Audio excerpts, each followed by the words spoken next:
ठीक है। हठयोग प्रदीपिका में बताया गया है धोती बस्ती नेति त्राटक नौली कपालभाति, और ग्रहण संहिता में बताया गया है धोती बस्ती नेति नौली त्राटक और भालभाती। इधर कपालभाति को भालभाती भी बोला गया है। सिर्फ ये डिफरेंस है, नाम का डिफरेंस है, छेयो क्रिया वही है।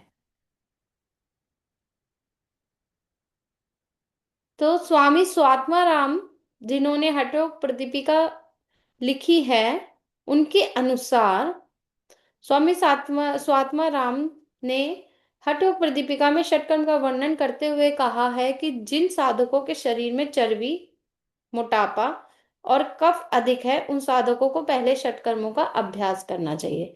षटकर्म हमेशा आसन के अभ्यास से पहले की करना चाहिए। जब तक आप शरीर की शुद्धि नहीं करेंगे तब तक आसन करने, मतलब प्रॉपर आसन करने में आप सहायक नहीं होंगे। यदि आपका शरीर शुद्ध रहता है तो आपके आसन भी बहुत अच्छे होते हैं। ये चाहे मोटे लोग हों चाहे पतले लोग हों, यदि वो षटकर्म पहले करके फिर आसन का अभ्यास करते हैं तो अभ्यास बहुत अच्छे से किया जाता है। और जिनमें चर्बी और कफ नहीं है उन योग साधकों को षटकर्म की आवश्यकता नहीं है। आ, आवश्यकता नहीं, पर षटकर्म करना चाहिए, बॉडी की शुद्धि के लिए अच्छा रहता है। इस प्रकार स्वामी स्वात्माराम ने केवल चर्बी और कफ की अधिकता वालों के लिए ही षटकर्म करने का उद्देश्य बताया। इन्होंने जो है ओबेसिटी के लोगों के लिए षटकर्म का मेन उद्देश्य बताया है। उनको कि खाली कुंजल क्रिया जो होती है वो भी षटकर्म में होती है, जिसे वमन धोती बोलते हैं। हट ग्रहण संहिता के अनुसार वो आएगी। उससे भी हम अपना फैट रिड्यूस कर सकते हैं, क्योंकि वो कफ जो है बाहर निकालता है और वात पित्त कफ को बैलेंस करता है। तो ये जो हठयोग प्रदीपिका में सूत्र दिया है धोती वर्स्तिस्था नेति त्राटकम नौलिकम तथा कपालभाति शैतानी षट कर्माणि प्रक्षते। तो धोती बस्ती नेति त्राटक नौली कपालभाति, ये 6 क्रियाएं बताई गई हैं। ये जो सूत्र है ये हठयोग प्रदीपिका के अनुसार है। ठीक है। ऐसे आ सकता है कि ये सूत्र किसके अनुसार है, तो हठयोग प्रदीपिका के। ये आपको देखना पड़ेगा दोनों बुक्स में कि कौन से सूत्र में क्या डिफरेंस है और कौन सा सूत्र किसके अनुसार बताया गया है। तो हठयोग प्रदीपिका के अनुसार सबसे पहले धोती बताई गई है। धोती जो है साधक को अपने गुरु के निर्देशानुसार धोती, ये पूछा जाता है क्वेश्चन। इधर वस्त्र धोती का वर्णन किया गया है, सिर्फ एक ही धोती बताई है, वो है वस्त्र धोती। तो हठयोग प्रदीपिका के अनुसार वस्त्र धोती 4 उंगल चौड़ी, देख लीजिए इधर सभी, 4 उंगल चौड़ी और 15 हाथ लंबी। ये जो हमारा हाथ है ना, पूरा 15 हाथ लंबी कपड़ा बताया है। जो सूती कपड़ा होता है मलमल का वो होता है। ये पूछा जाता है, ये आपका थ्योरी में भी आ सकता है और उसमें भी वाइवा में भी पूछा जाता है कि धोती का साइज क्या होता है। ठीक है। और थ्योरी में इस तरीके से आ सकता है कि धोती कितनी लंबी और कितनी चौड़ी बताई गई है हठयोग प्रदीपिका के अनुसार। तो कितनी, 4 उंगल चौड़ी और 15 हाथ लंबी। गीला कपड़ा धीरे धीरे निगलना चाहिए। इसमें क्या होता है, हम धोती को धीरे धीरे निगलते हैं, अपने स्टमक में ले जाते हैं। गीला एक बाउल लेते हैं, उसमें गुनगुना पानी लेके धोती को भिगा लेते हैं, फिर धीरे धीरे उसको निगलना चालू करते हैं। यदि निकलने में प्रॉब्लम होती है तो थोड़ा थोड़े पानी का सेवन भी हम कर सकते हैं ताकि कपड़ा अंदर जाए। इस शुद्धिकरण प्रक्रिया को धौतीकरण कहा जाता है। इसमें क्या करते हैं, जब धोती अंदर चली जाती है तो हम आधे हाथ जितना कपड़ा बाहर रखते हैं। ठीक है, इतना कपड़ा बाहर रखते हैं ताकि पूरा अंदर ना जाए। फिर खड़े होते हैं, 90 डिग्री पर झुकते हैं और अग्निसार करते हैं, पंप करते हैं, पेट को चलाते हैं ताकि जो हमारा स्टमक है वो पूरा क्लीन हो जाए। फिर धीरे धीरे 90 डिग्री पर ही झुक के उस वस्त्र को बाहर निकालते हैं। और वो वस्त्र बाहर आता है तो वो सारी गंदगी जो आपके फूड पाइप में होती है और जो स्टमक में होती है उसको लपेटता हुआ सब बाहर आ जाता है। जितना भी कफ होता है या कोई गंदगी चिपकी हुई है अंदर, वो सब इस वस्त्र के माध्यम से बाहर आ जाती है। इससे क्या होता है, आपका फूड पाइप और स्टमक क्लीन होता है। तो इससे हम किन किन चीजों में बेनिफिट है, बेनिफिशियल है वस्तुत होती। खांसी की बीमारी में, यदि खांसी हो गई है, अत्यधिक कफ हो रहा है, तो उसके लिए बहुत ही अच्छा अभ्यास है। श्वसन संबंधी तकलीफें, जो भी आपकी श्वास से संबंधी तकलीफें हैं, उनको भी रिलीज करता है। प्लीहा विकार, जो स्प्लीन के डिसऑर्डर्स होते हैं, उनके लिए बहुत लाभदायक है। कफ के कारण होने वाले 20 प्रकार के रोग, ये पूछा जाता है। कफ के कारण कितने प्रकार के रोग होते हैं? 20 प्रकार के रोग होते हैं। ठीक है, ये थ्योरी में भी पूछ सकते हैं, वाइवा में भी पूछ सकते, क्योंकि षटकर्म जो है पूरा प्रैक्टिकल टॉपिक है आपका। तो इसमें से क्वेश्चन आपके वाइवा में भी पूछे जाते हैं और थ्योरी में भी आते हैं कि रोग निसंदेह स्थायी रूप से ठीक हो जाते हैं। मतलब जो कफ के 20 प्रकार के रोग हैं, वो धोती क्रिया के माध्यम से हम ठीक कर सकते हैं। हट्योपदीपिका में वमन धोती भी बताई गई है, जिसे गज करनी भी कहा जाता है। इसका सूत्र संख्या है, जो है 2 पॉइंट, मतलब दूसरे चैप्टर का 26 सूत्र है। अपान को कंठ करके खींचकर साधक पेट की सामग्री को उलट देता है। इस तकनीक के नियमित अभ्यास से आंतों में महारत हासिल हो जाती है। हठयोग के जाने की गज करनी जो होती है, पानी से की जाती है। ठीक है, इसमें पानी पिया जाता है भर पेट, गुनगुना बैठकर कागासन में, और खड़े होकर 90 डिग्री से। ये 3 फिंगर्स पेट में, मुंह में जाती है, और दूसरा हाथ नाभि पे जाता है। तो जो दूसरा हाथ होता है, उसे नाभि से, नाभि को प्रेस करना होता है, और 90 डिग्री झुककर हमें इन 3 फिंगर से रब करना होता है। तो क्या होता है, पानी बाहर आता है। उसे कहते हैं कुंजल क्रिया भी कहा जाता है। कुंजल क्रिया को गज करनी या वमन धोती भी कहा जाता है। दूसरा अभ्यास है बस्ती। बस्ती जो अभी हम लोग करते हैं नॉर्मल लाइफ में, वो एनिमा पॉट के से करते हैं। उसमें क्या होता है, एनएस के थ्रू पानी इंसर्ट किया जाता है इंटेस्टाइन में, लार्ज इंटेस्टाइन में। जो भी आपका वहां पे गंदगी रुकी हुई होती है, या कॉन्स्टिपेशन हो जाता है, वहां पानी की कमी होती है, तो मल सूखने लगता है, हार्ड हो जाता है। तो ये क्रिया करके आप उसको रिलीज कर सकते हैं, अपने इंटेस्टाइन को क्लीन कर सकते हैं। तो इसकी टेक्स्ट के अकॉर्डिंग जो टेक्निक है वो यहाँ लिखी हुई है, और जो नॉर्मल कराते हैं वो मैं आपको बता रही हूँ। टेक्स्ट के अकॉर्डिंग है, गुदा में एक ट्यूब डालें और नाभि तक के गहरे पानी में उत्कट आसन करें। ठीक है, मतलब ये जो इन्होंने बताई है, स्वामी स्वात्मा राम जी ने नदी और तालाबों के अनुसार बताई है ये क्रिया। ठीक है, ये बहुत पहले लिखा गया था, तब नदी नदी और तालाब क्लीन होते थे। पर अब तो बहुत प्रदूषण हो गया है ना। पर अगर टेक्स्ट के अकॉर्डिंग आपसे पूछा जाए कि उसके अकॉर्डिंग टेक्निक बताइए, तो यही टेक्निक बतानी है। ठीक है, अगर आपसे बोले कि हठयोग प्रदीपिका के अनुसार उसकी टेक्निक बताइए, तो यही टेक्निक बतानी है कि एक नदी या तालाब में जाइए, और नाभि तक भरे हुए पानी में रुकिए।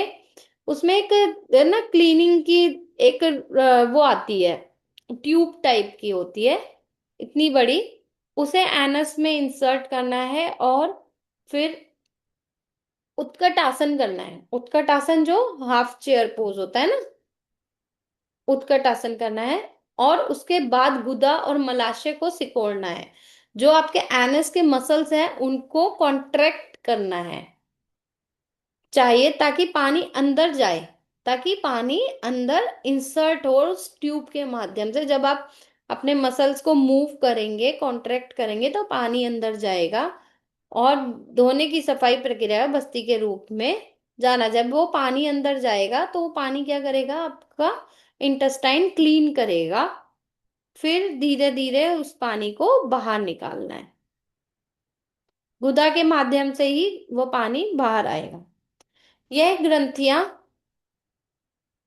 इसमें आप ना, ये अगर आपके पास बुक है, हट्योग प्रदीपिका है मेरे ख्याल से आप लोगों के पास, तो ये जो सूत्र संख्या दे रखी है ना, इनको एक बार पढ़ लीजिएगा तो और डिटेल में आपको क्लियर हो जाएगी कि किस तरह की टेक्निक बताई गई है उसमें। ठीक है, क्योंकि ये बस्ती की टेक्निक समझना थोड़ा सा मुश्किल होता है। यह ग्रंथियां प्लीहा उदर से संबंधित रोग और साथ ही वात, मतलब जो स्प्लीन और पेट से संबंधित जितने भी रोग होते हैं, और वात पित्त और कफ के असंतुलन, जो हमारे वात पित्त और कफ हैं वो असंतुलित हो जाते हैं, से उत्पन्न होने वाले रोग भी ठीक हो जाते हैं। जब इनका इनबैलेंस हो जाता है वात पित्त कफ, तो कुछ रोग उत्पन्न होते हैं। वस्ती के माध्यम से वो रोग ठीक किए जा सकते हैं। यह धातु इंद्रिय और आंतरिक अंगों को स्वस्थ रखता है। जो भी हमारी जितनी भी सप्त धातु हैं और इंद्रियां हैं और आंतरिक जो अंग हैं, उनको स्वस्थ रखता है। गैस्ट्रिक अग्नि में वृद्धि करता है, मतलब जो आपकी गैस्ट्रिक फायर होती है उसको वो करता है। जैसे मैंने जठराग्नि बताई थी आपकी, उसको तृप्त करता है, उसको बढ़ाता है। नेति हठयोग प्रदीपिका के अनुसार 2.30 श्लोक नंबर है, मतलब दूसरे चैप्टर का 30वां श्लोक नंबर। नाक में छेद में दो 12 अंगुल, ये वाला क्वेश्चन भी, इसमें से भी एक क्वेश्चन बनता है। 12 अंगुल की लंबाई और का एक अच्छी तरह से चिकनाई वाला धागा लिया जाता है और फिर उसे मुंह में बाहर निकाला जाता है। इस सफाई प्रक्रिया को सूत्र नेति जो होती है, एक थ्रेड होता है 12 उंगल लंबा, जिसमें आधे पे वैक्स लगी होती है और नीचे सूती धागा होता है। आप लोगों ने किया है षटकर्म? मैम सर मैम ने बस बोला है कि देखने का नहीं ऋषिकेश। है। मैम जल नीति ट्राई किया था हम लोगों ने अपने अच्छा प्रैक्टिकल क्लास में। अच्छा। जल नीति किया बस। ठीक है ठीक है, कोई बात नहीं। देखिए, टेक्स्ट के माध्यम से देखा जाए तो सबसे ज्यादा जो फायदा करती है सूत्र नेति, वो थ्रेड वाली करती है ना।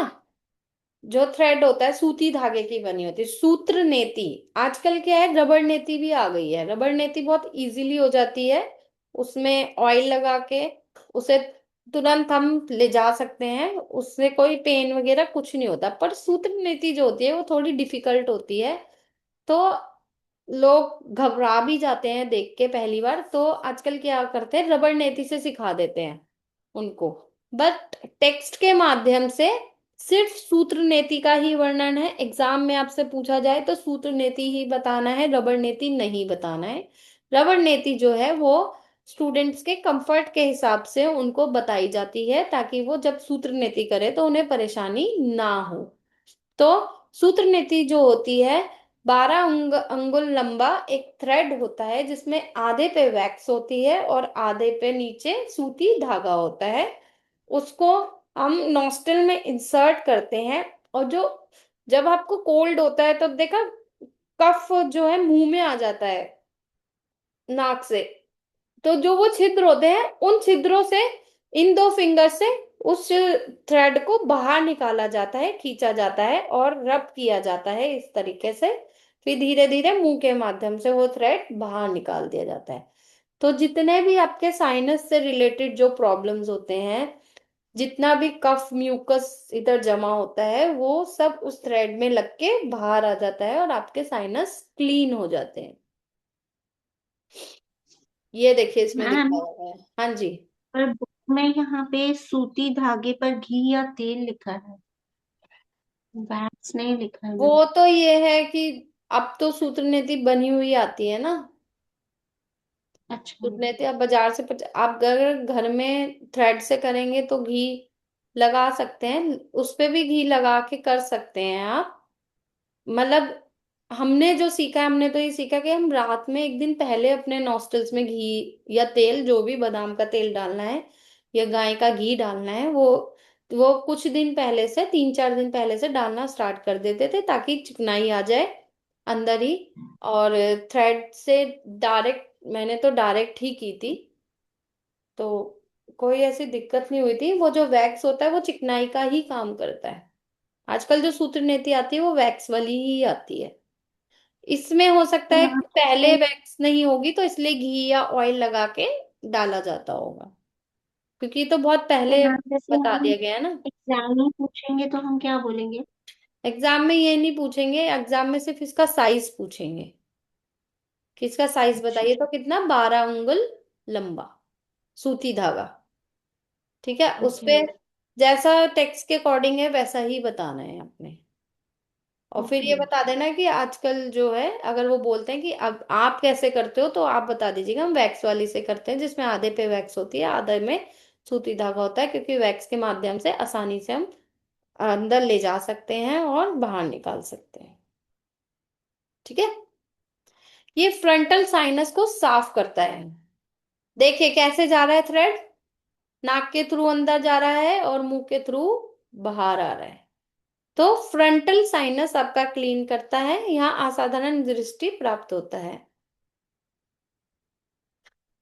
यहाँ कंधे से ऊपर होने वाले रोगों के समूह को नष्ट करता है, जो भी हमारे यहाँ से रिलेटेड, जो यहाँ से रिलेटेड इतने इतने जो है हमारे रोग हैं, उनको क्लीन करता है, साइनस को क्लीन करता है। आंखों के लिए भी बहुत अच्छा होता है, जब आपका साइनस क्लीन रहता है तो आपकी आईज, कल आपने शायद पढ़ा था, जो उसमें बताया था ना कि ये सब ईएनटी जुड़े हुए हैं, आईज, ईयर और नोज। तो इस चीज लिए ये उसमें भी कार्य करता है, ये हमारे तीनों ऑर्गन्स को एक्टिव करता है और उनको, उनकी हेल्थ अच्छी रखता है। त्राटक, स्थिर नेत्रों से और एकाग्र चित्त से सूक्ष्म वस्तु को तब तक देखें। अब त्राटक किसी भी चीज, एक छोटे बिंदु से भी हो सकता है और दिए की या मोमबत्ती की लौ से भी हो सकता है। तो जहां भी आप बैठे हैं अपने लेवल पे रखना है, जो आपका आई लेवल है ना, वहां पे वो पॉइंट रखना है। मान लीजिए आपने कोई किसी बिंदु से कर रहे हो आप, या बिंदी ले ली ब्लैक कलर की, या पेन से ड्रॉ कर लिया आपने बिंदु, कोई भी कलर का कर सकते हैं, वो आपके आई लेवल पे होगा। जहां भी आप बैठेंगे कंफर्टेबल, जैसे ध्यान के लिए बैठते हैं वैसे बैठना है। ठीक है, अगर आप दिए की लौ से कर रहे हैं तो त्राटक स्टैंड आता है, या कोई टेबल भी ले सकते हो आप अपने लेवल की, और लेवल पे रख के उसे बिना पलक झपकाए देखना है थोड़ी देर तक। ठीक है, जब तक कि आंसू गिरने ना लगे तब तक देखना है, जब तक आपकी आंखों में आंसू ना आ जाए। इसे योग के अभ्यासियों द्वारा त्राटक नाम शुद्धिकरण प्रक्रिया के रूप में जाना जाता है। जब आंसू आने लगे तो धीरे से आपको आईज को क्लोज करना है, और वो जो बिंदु या ज्योति आपने देखी है उसे आपको यहाँ पे फील करना है, यहाँ देखना है बंद आंखों से। तो ये है त्राटक। त्राटक क्या है, जो आपकी इंद्रियां है ना, हमने इंद्रियों के विषय पढ़े थे पिछली क्लासेस में, इन उसमें हेल्प करता है। त्राटक क्या है, ध्यान पे जाने की पहली स्टेज है। जब हम एक बिंदु पे ध्यान लगाते हैं, देखते हैं, त्राटक करते हैं, तो वो क्या करता है, हमारी इंद्रियों को अंदर कर लेता है और हमारी इंद्रियों पे कंट्रोल करना सिखाता है हमको। नेत्र रोग दूर होते हैं, आलस्य आदि को रोकता है। ठीक है, नेत्र के जो रोग होते हैं वो दूर होते हैं। किसी को आंखों की प्रॉब्लम है तो त्राटक का अभ्यास करें, बहुत ही बेनिफिशियल है। और यदि किसी को बहुत स्ट्रेस वगैरह भी होता है तब भी त्राटक का अभ्यास कर सकते हैं, फिर धीरे धीरे मेडिटेशन की ओर जा सकते हैं।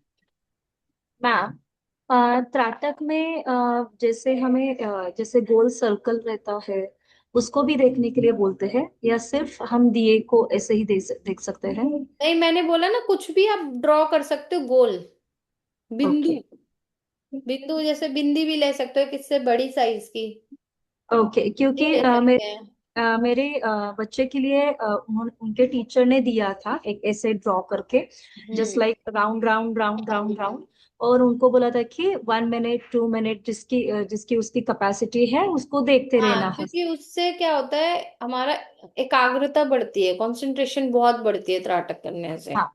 मैम और डिस्टेंस कितना होना चाहिए, दूरी डिस्टेंस कितनी होनी चाहिए? 1 फीट का होना चाहिए। अच्छा ओके। हाँ जी। ठीक है, नौली क्रिया, हठयोग प्रदीपिका का दूसरे चैप्टर का 34th सूत्र है। कंधों को आगे की ओर झुकाएं और पेट की मांसपेशियों को एक भंवर के तरह दाएं से बाएं और घुमाएं। मतलब आपको क्या करना है, पैरों में डिस्टेंस करना है, कंधों के जितना पैरों में डिस्टेंस, और नीज को बेंड करना है। ठीक है। और आपके जो हाथ हैं आपके नीज पे जाएंगे तो कंधे ऑटोमेटिकली झुक जाएंगे, जैसे इनकी पोजीशन हो रखी है अभी।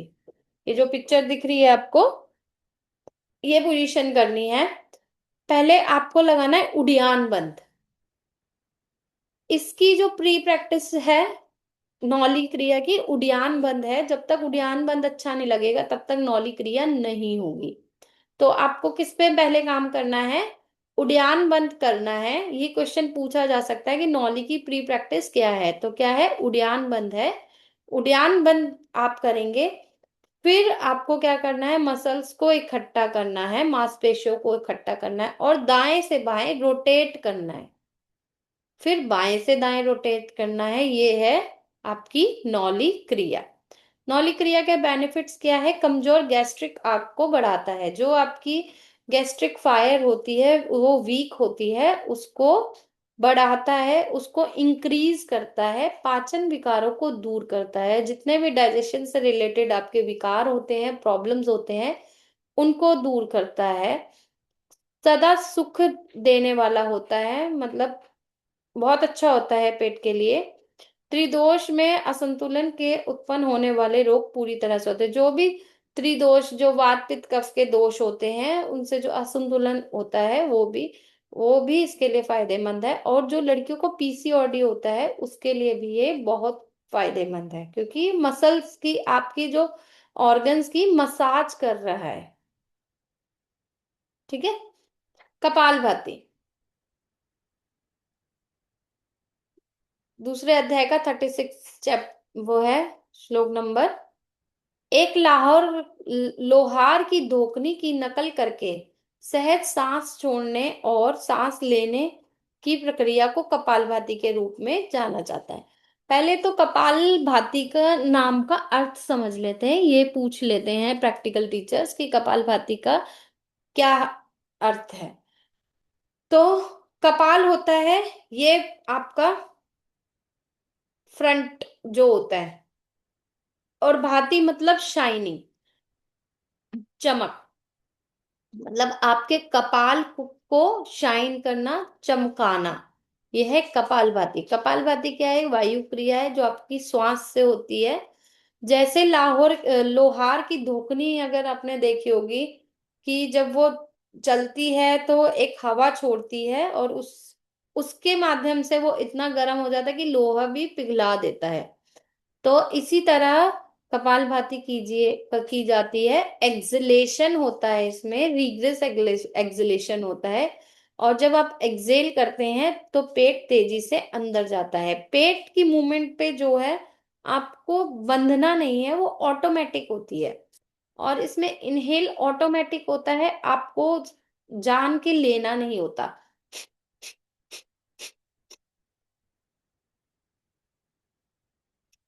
कपालभाति करते समय फेस पे कोई भी एक्सप्रेशन नहीं आने चाहिए, तनाव नहीं आना चाहिए। जैसे कुछ लोग करते हैं बहुत ज्यादा, गर्दन भी मूव करते हैं, कंधे भी करते हैं, ये सब गलत है। इस तरह की प्रैक्टिस करेंगे तो 0 मार्क्स मिलेंगे। ठीक है। अच्छे से प्रैक्टिस कीजिए। एक्सलेशन की आवाज आनी चाहिए, एक्सलेशन के साथ पेट की मूवमेंट होनी चाहिए। जैसे ही एक्सेल होता है पेट अंदर और बाहर, पेट अंदर बाहर। और इनहेल इतना रैपिड होगा इसमें, आपको पता ही नहीं चलेगा। आपको जानबूझ के इनहेल नहीं करना है, वो ऑटोमेटिकली होगा। जब आप अच्छे अभ्यासी हो जाते हो तो अपने आप इनहेलेशन होता है और पेट अंदर बाहर होता है ऑटोमेटिक।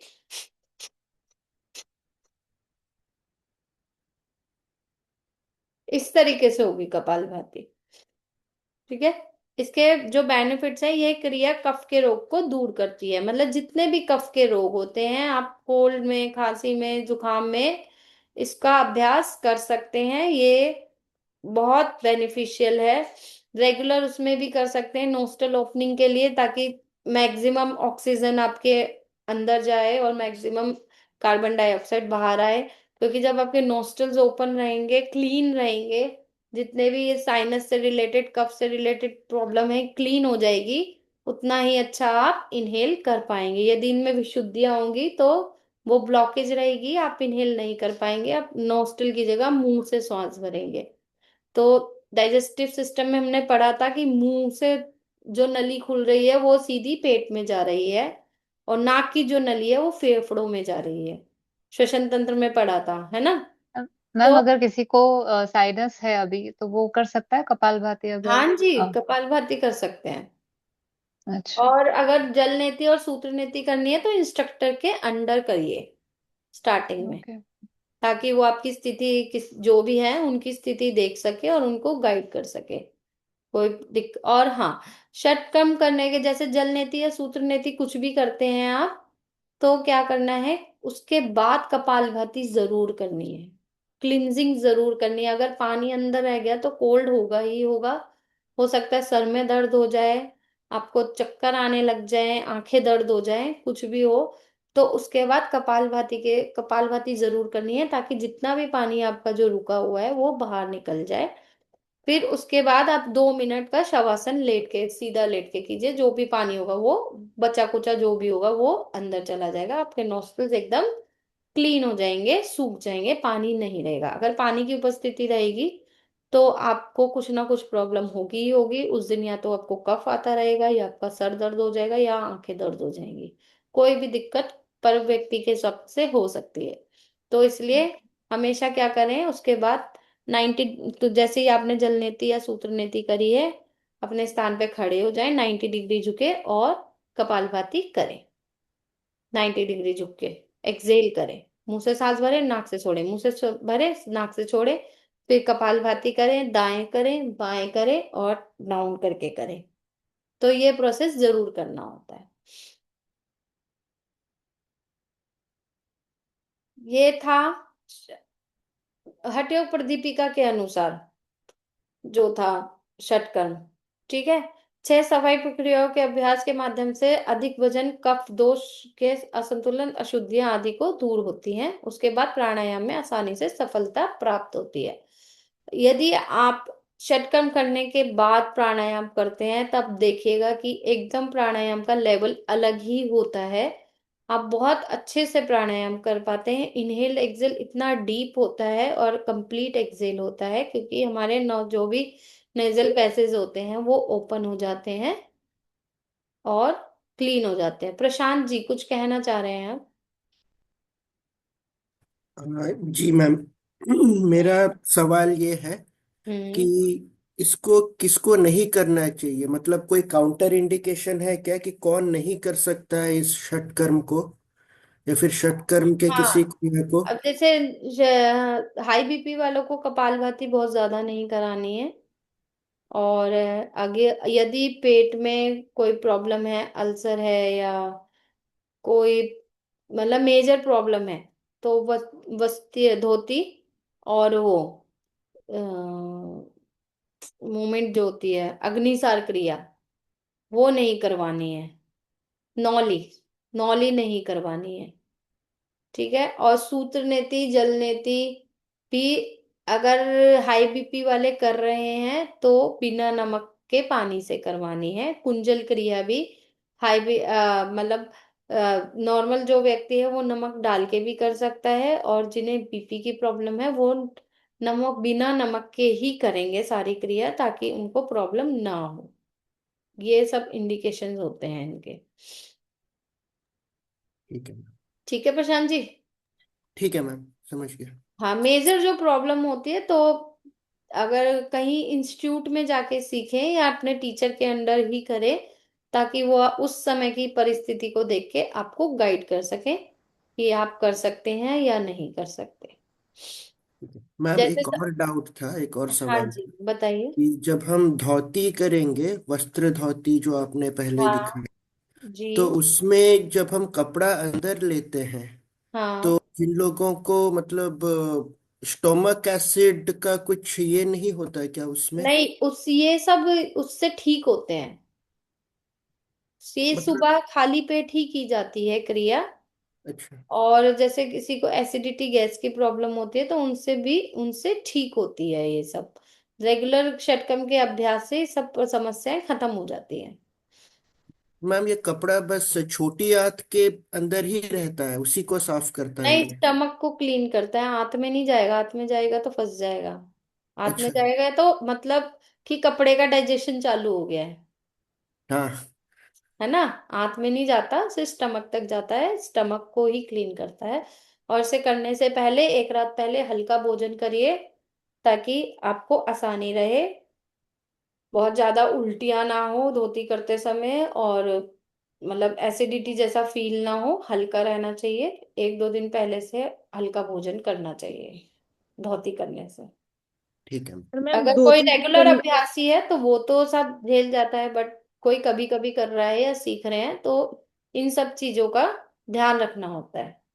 मैम अगर जब धोती करते हैं तो जो कपड़ा अंदर डालते हैं वो कितने मिनट के लिए रखना होता है, या जस्ट निकाल देना होता है? नहीं, उसके बाद आपको नौली करनी होती है, नौली और अग्निसार करना होता है, उसके बाद ताकि फिर वो निकालते हैं मुंह से? हाँ, फिर जब आपका नौली अग्निसार की क्रिया जब हो जाती है एक दो मिनट की करके, फिर तुरंत धीरे धीरे निकाल देते हैं। ओके आगे झुक मैम। के ही निकालते हैं वो 90 डिग्री पर ही। ठीक है। Okay ma'am. मैम थैंक अगर यू। जिनको नॉली नहीं आता है तो वो नहीं कर नौली सकता का है क्या? अभ्यास करिए, अभ्यास करिए।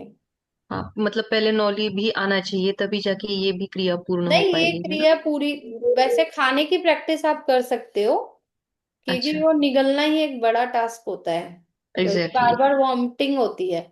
जिन्हें हम्म। बहुत ज्यादा छोटी छोटी बात चीजों पे वॉमिटिंग होती है उनका बहुत मुश्किल होता है। हाँ, सेंसिटिविटी, जैसे मुझे हाँ, बहुत ज्यादा सेंसिटिविटी है हाँ, उस तो चीज। पहले तो कपड़ा निगलने का ही अभ्यास काफी लंबे मैम समय। मुझे तो सुन के हाँ। ही मुझे नौजिया फील होता है, तो फिर मैम मैं हाँ, करूँगी सेम। कैसे?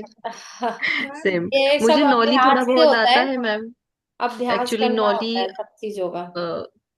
नौली में मैम कैसे कुछ हम अंदर नहीं डाल रहे, तो नौली का मतलब अभी 70-80% मुझे आ रहा है नौली क्रिया। बट ये अंदर डाल के कुछ अगर है तो वो कुछ ज्यादा हाँ, ये सेंसिटिविटी। तो देखिए, ये तो ये सब चीजें प्रैक्टिस से ही होती हैं, इनका मैम लंबे मुझे समय तो तक टंग अभ्यास क्लीनिंग करना करती पड़ता हूँ, है। जब मैं मॉर्निंग में टंग क्लीनिंग करती हूँ तभी मुझे वॉमिटिंग ऐसी फीलिंग होने लग सेम। जाती है, तो ये सेम। कैसे करूँ, मैं तो उन ये लोगों सोचती के लिए हूँ। थोड़ी सी मुश्किल होती है धोती को हाँ, निगलना, पर अगर के लिए रेगुलर कोई अभ्यास बेसिक करते हैं है तो क्या? चला जाता है। अच्छा, उसके लिए कोई मतलब प्रीवियस कोई स्टेप है क्या उसके लिए, या फिर मतलब इसका ही प्रैक्टिस, इसमें कोई दूसरा ऑप्शन नहीं है? नहीं, इसकी ही रेगुलर अभ्यास करना होता है। कुंजल का ओके। अभ्यास कर सकते हैं, ताकि जो वॉमिटिंग सेंसेशन है वो कम हो जाए आपका, कुंजल कर करके अच्छा। ये कर सकते हैं आप। और पानी कम पीजिए इसे करते समय, तो ओके। पानी अगर ज्यादा पियेंगे तो फिर ऑब्वियस है कि वॉमिटिंग आएगी ही आएगी। हम्म। ठीक है। Okay, thank you. हाँ। तो नेक्स्ट जो है, गृहस्थ संहिता के अनुसार हम लोग पढ़ेंगे कि षटकर्म क्या है। षटकर्म वही 6 कर्मों की क्रिया है। षटकर्म के अभ्यास से शरीर को सबसे पहले शुद्ध और रोग मुक्त होता है। तो फर्स्ट चैप्टर में ही गृहस्थ संहिता के षटकर्म का वर्णन किया है गया है। षटकर्म घट शुद्धि के लिए, घट शुद्धि मतलब घट होता है शरीर। गृहस्थ संहिता को में शरीर को घट की उपाधि दी गई है, मतलब घट से संबोधित करा गया है। तो ये क्वेश्चन पूछ सकते हैं कि घट क्या है। घट क्या है? शरीर है, ह्यूमन बॉडी है घट। तो इसमें षटकर्म के माध्यम से क्या शुद्धि करते हैं हम? घट की शुद्धि करते हैं, मतलब अपने शरीर की शुद्धि करते हैं। तो इसमें जो टोटल षटकर्म है वो 21 षटकर्म है। ठीक है। अब आप सोचोगे 21 षटकर्म कैसे हैं, तो वो मैं बता देती हूँ। इसमें 13 तो धोती हैं, दो बस्ती हैं, एक नेति है, एक त्राटक है, एक नौली है, और 3 कपालभाति है। ठीक है, तो हम इन्हें एक एक करके समझेंगे। एक चीज और मैं क्लियर कर देती हूँ आप लोगों को, कि दोनों ही टेक्स्ट में एक ही नेति बताई गई है। जल नेति का कहीं भी वर्णन नहीं है, सिर्फ सूत्र नेति का वर्णन है, महर्षि घेरंड और महर्षि स्वात्माराम जी के अकॉर्डिंग। ठीक है। तो उसमें ये नहीं कंफ्यूज मत होना कि दो तरह की नीति होती है, जल नीति और सूत्र नीति। अगर वो पूछते हैं टेक्स्ट के अकॉर्डिंग बताइए, तो सूत्र नीति ही होती है। जल नेति टेक्स्ट के अकॉर्डिंग जल नेति नहीं होती है, सिर्फ सूत्र नेति होती है। तो धोती जो है ये है 13 प्रकार की धोती। अंतर धोती, पहले 4 धोती होती हैं, अंतर धोती, दंत धोती, हृद धोती और मूल शोधनम। अंतर धोती 4 प्रकार की होती है, वातसार, वारीसार, वहनीसार, वहिनीसार। दंत धोती भी 4 प्रकार की होती है, दंत मूल, जीवा मूल, कर्ण मूल, सॉरी कर्ण धारा और कपाल रंध्र। कर्ण रंध्र और कपाल रंध्र 4 प्रकार की होती है। हृद धोती होती है 3 प्रकार की, दंता, वमना और वस्त्रा। मूल शोधन एक ही प्रकार की होगी, तो कितनी होगी? 4, 4 दूनी 8, 8, 9, 10, 11 और 12, 12 प्रकार की हो गई हैं।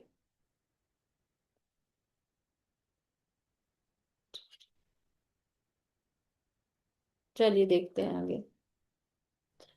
तो फिर इधर इसमें बताया गया है, सॉरी मैम इसमें दंड धोती भी आनी चाहिए थी ना, वो नहीं आई। दंड धोती आ गई ना, हृद धोती में आती है ना दंड धोती।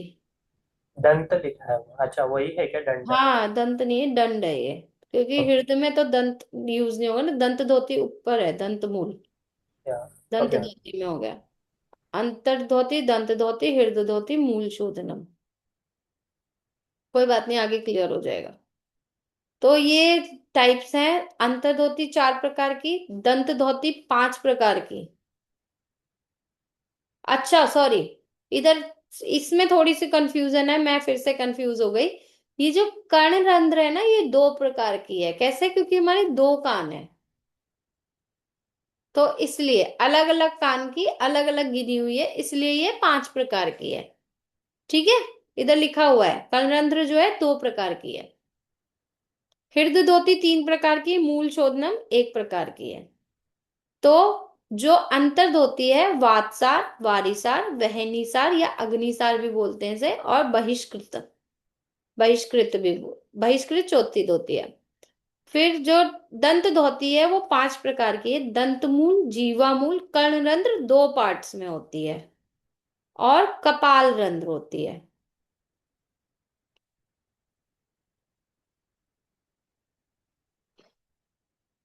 हृद धोती होती है 3 प्रकार की, दंड धोती, वमन धोती और वस्त्र धोती। मूल शोधन एक ही प्रकार का होता है।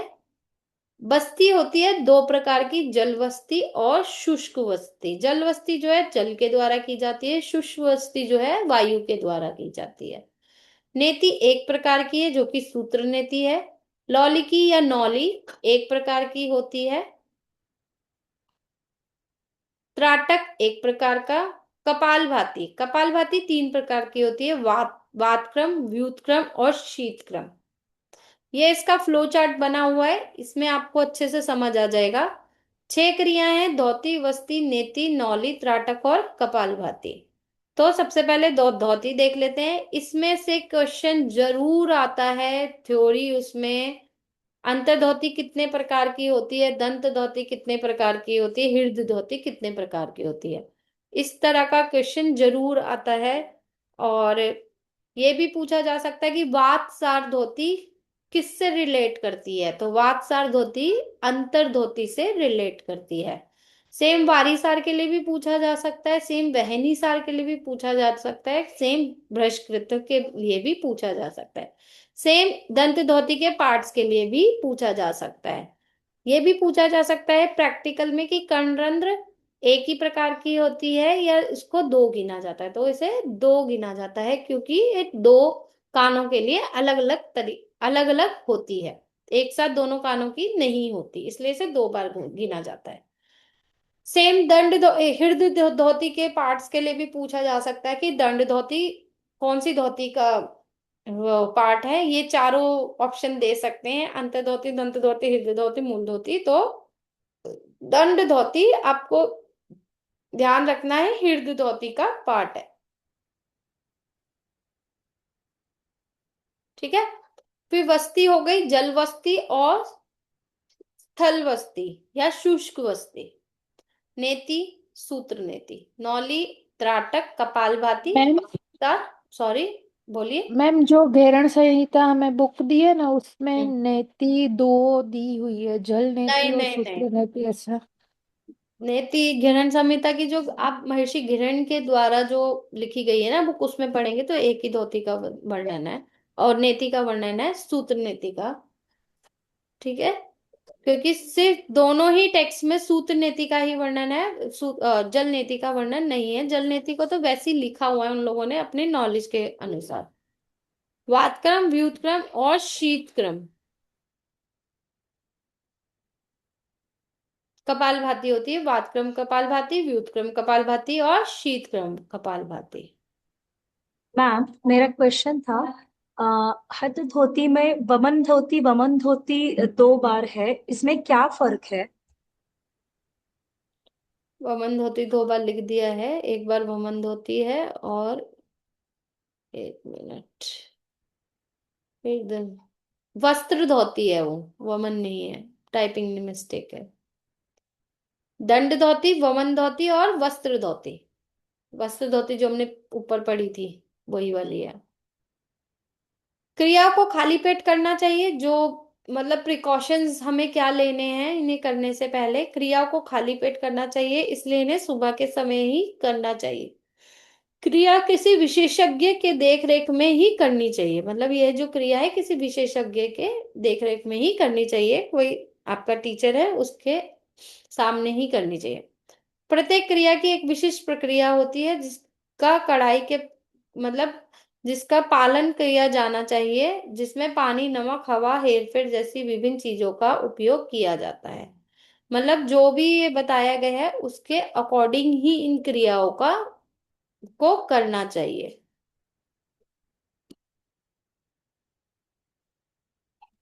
एक्सक्यूज मी मैम, हाँ जी, बोलिए।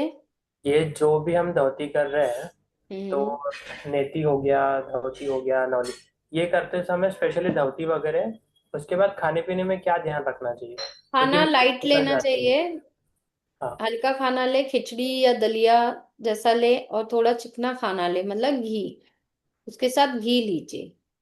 नमक मसाला थोड़ा कम। नहीं, नमक चाहे तो नमक बहुत कम, मसाला तो बिल्कुल भी नहीं। हम्म।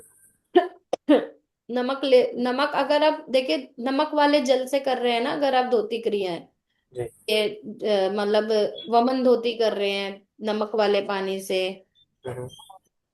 और अगर आपने मान लीजिए वो किया है कि शंख प्रक्षालन किया है, तो तब नमक नहीं लेना चाहिए। तब बिल्कुल, अगर आपसे बिल्कुल फीका नहीं खाया जाता तो बहुत थोड़ा सा नमक लीजिए, नहीं तो नमक को अवॉइड करना है खाने में उस दिन। फिर पूरा दिन। अगले दिन से नमक ले सकते हैं, कोई दिक्कत नहीं है। अच्छा, रात तक वही प्रोसेस चलेंगी कि हल्का खाना खाए, खिचड़ी? हाँ जी, हाँ जी। Okay, thank you. मैम, एक क्वेश्चन था। हाँ जी, जैसे कि ये नेति करने के लिए जैसे बताया गया कि 2-3 दिन पहले आप नाक में घी